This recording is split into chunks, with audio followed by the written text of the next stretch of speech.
Parce que si on abandonne cet objectif, si on se laisse avoir par cette pensée d'abandon, cet esprit d'abandon, qu'est-ce qui s'ensuit derrière?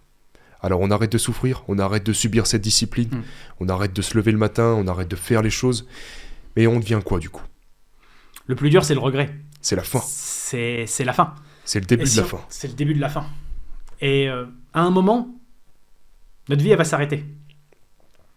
Si on a de la chance, quelque part, c'est dans longtemps. Mais si on n'a rien fait de notre vie, ce ne sera pas une chance. Parce qu'on devra finalement partir pour l'éternité avec cette sensation-là. Merde, j'aurais pu faire tout ça. Si à tel moment, j'avais juste gardé le cap que je voulais garder, si j'avais juste pris cette mini-décision qui allait finalement, quelque part, avec l'effet du temps, l'effet exponentiel du temps et des efforts, qui allait changer ma vie. Complètement. À certains moments, je sais que si j'avais pas gardé ce cap-là, peut-être qu'aujourd'hui, je serais couché au fond de mon lit, que je ferais 150 kilos et que je serais en train de me goinfrer de gâteau. Plutôt qu'être là, avoir un record du monde, aider des gens autour de moi et essayer aujourd'hui par ce partage, justement, d'inspirer et de dire ne lâche pas, continue. Totalement.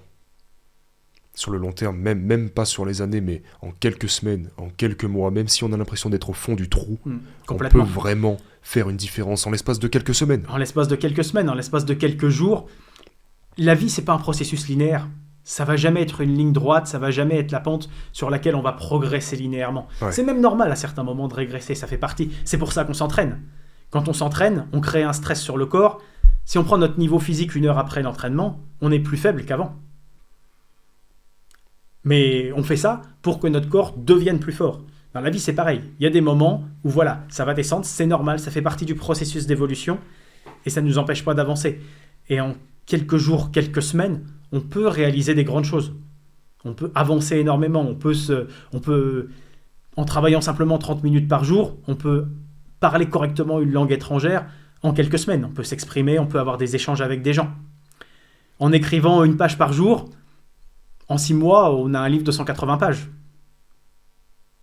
Etc. Et ça, c'est valable pour plein de choses. En tentant de faire, pareil, une recette de cuisine tous les jours, en 30 jours, on est capable de faire 30 plats différents. Et ça, c'est valable pour tous les domaines.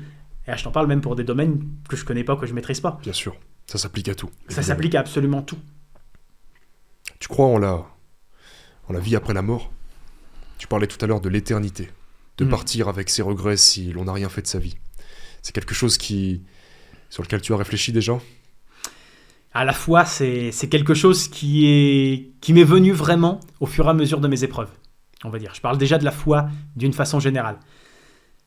Il y a eu besoin, à certains moments, de croire en une force supérieure, en une force surnaturelle, etc. Et je ne croyais pas forcément en la vie après la mort. Mais si on n'y croit pas, un minimum, à quoi ça rime de vivre quelque part? Si on se dit qu'il n'y a plus rien, que tout s'arrête, que tout ce qu'on a fait, d'une certaine façon, ne survit pas.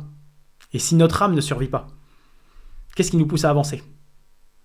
Alors oui, maintenant, je crois, et cette notion en moi, malgré mon côté sur beaucoup de points rationnels, de croire qu'il y a quelque chose derrière et que le poids de ce qu'on aura accompli ou de ce qu'on n'aura pas accompli, ce sera là quelque part pour l'éternité. Partir avec ses souvenirs et les porter pour l'éternité. C'est ça. Soit avec ce qu'on a fait, soit avec ce qu'on n'a pas fait. Totalement. Et je suis sûr que je sous-estime mon potentiel. Je ne le réalise pas à 100%. Mais je veux me rapprocher de ce 100%. Je veux me rapprocher de me dire, voilà, s'il y a... tu parles de David Goggins, c'est aussi à lui qu'on doit ça, d'avoir ce tableau, de se retrouver devant l'éternel. Voilà ce que tu aurais pu réaliser. Ce que tu aurais dû être, ce que tu aurais pu être, et compare-le à ce que tu as réalisé. Il y aura toujours un décalage. Mais j'ai envie que ce décalage, il soit le plus faible possible. J'ai envie que le potentiel, il soit réalisé au maximum. J'ai envie que les actions que j'ai réalisées aient du sens. J'ai envie que ce que j'ai fait compte quelque chose. Et pas que pour moi, mais ait un sens pour la vie. Laisser une trace. Ouais. Je suis pas un grand artiste.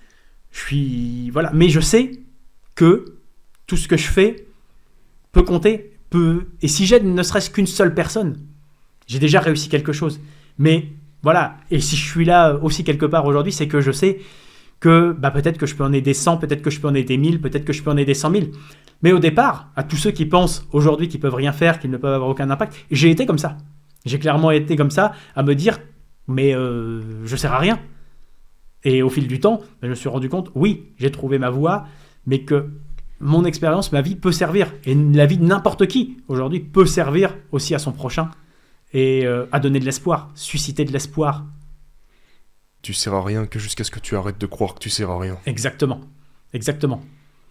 Il y a des gens, quelque part, qui ont objectivement un impact faible sur le monde. À partir du moment où ils y croient, que c'est inscrit en eux, ils vont apporter quelque chose. Il y en a d'autres qui ont un potentiel fantastique, mais qui se disent non, ça sert à rien, et qui finalement vont des fois même avoir un message négatif. Je me revois à lire certains trucs que j'ai écrits à une époque. Je me dis, mais merde, j'aurais pas envie d'être le pote de cette personne-là. Ma vie, elle n'a pas changé tant que ça, mon quotidien, il n'a pas changé tant que ça. Ouais. Mais à partir du moment où ma vision a changé, le message, je dis, ah ouais, j'ai envie d'être pote avec cette personne-là, il m'apporte quelque chose, il me dit quelque chose, et ouais, tout vient de là, comme tu dis, tout vient de la pensée, quelque part. Si tu penses que, ah oui, t'auras raison, quelle que soit ce que tu penses finalement, quelque part, négatif ou positif, même si t'es un perdant, si tu crois que t'es un gagnant, il y a de fortes chances que tu deviennes un gagnant. Exactement. C'est la pensée qui va permettre, la pensée, c'est vraiment la base, c'est la graine de l'identité, et c'est la graine de la réalisation.